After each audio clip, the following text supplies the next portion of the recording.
Hello, dear friends. This is Kira Rudik, member of Ukrainian parliament and leader of the political party Holos. I'm talking to you from Kyiv, Ukraine. So we are all obviously here to discuss the 28-point plan that was presented by the United States to Ukraine over the last couple of days.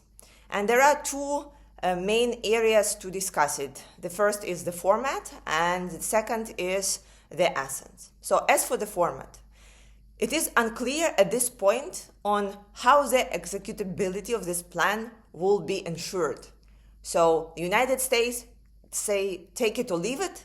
The official Kremlin saying we have not signed off on this and we are looking in different plans right now. It is unclear how would President Trump pressure Russia into something within this plan if he was not able to get Russia up to the ceasefire. And Ukraine was not consulted on any of this, and our European partners too. So first, it's obviously not going to happen. Any kind of agreement wouldn't happen until the Thanksgiving. It's unrealistic even by President Trump's measures. Then there should be a negotiation that will happen in Switzerland, and we hope that we will be able to get some of the red lines there and continue working on it. This is not the first time when Ukraine was presented with something that was completely unacceptable from the start, and then it ended up to being a very good perspective document for Ukraine. For example, this was exactly the process with rare mineral earth deal that started with a draft that Ukraine just couldn't ratify, and then we ended up voting for this in the parliament. I voted for it in the parliament because it was a good deal for Ukraine and good deal for the United States. So second aspect is the essence. So if you look at the essence of this plan, it just sounds like all the wishful thinkings that you can put together, and I don't think the majority of those things will work. So first and foremost is there are some really good points in this plan. And I'm talking about returning of Ukrainian children and exchanging prisoners of war all to all. This was something that we have been pushing from the start of any negotiations. Just let's concentrate on people, let's return Ukrainian children, and let's exchange the prisoners.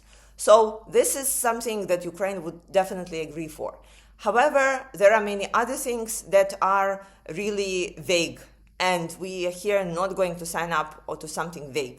The first and foremost question is the security guarantees by the United States, which are written that they are going to be there. It's not clear what would be there. Is it assurances or guarantees? And would U.S. Congress be ratifying it, or how should we trust it, and what should be there? Because that is the main point in this plan that we are the most interested at. There are many very weird points, for example, that contradicts each other. For example, saying at first that Ukraine is a sovereign nation, and right after that saying that our army needs to be limited to this amount. Well, sovereignty means that we are able to decide for ourselves, and the decision on how many people are in your army is one of the first points of your sovereignty. So second, obviously, is the territorial losses that Ukraine needs to agree to, which I believe everybody understands that we would not. And there are many other things that were put there by Russians, like, for example, that Ukraine would not be attacking specifically Moscow and St. Petersburg by the missiles. And the question is, like, so can we attack all the other places? And then the question that I personally have, if it is so clear there on how Ukraine should weaken itself moving forward, why would Russia want it if they do not plan to attack us after the end of this war? Because if they really didn't plan to attack us, they wouldn't demand that we cripple our army or stop all the missile creation programs, etc., etc. So I think it's really weird, and we can all read through the lines. There are many other points like that there, but I think in general everybody understands that this is a draft. We can work with it. We can continue negotiating. We are supposed to have our European partners by our side in this negotiation, because their security is also on the table.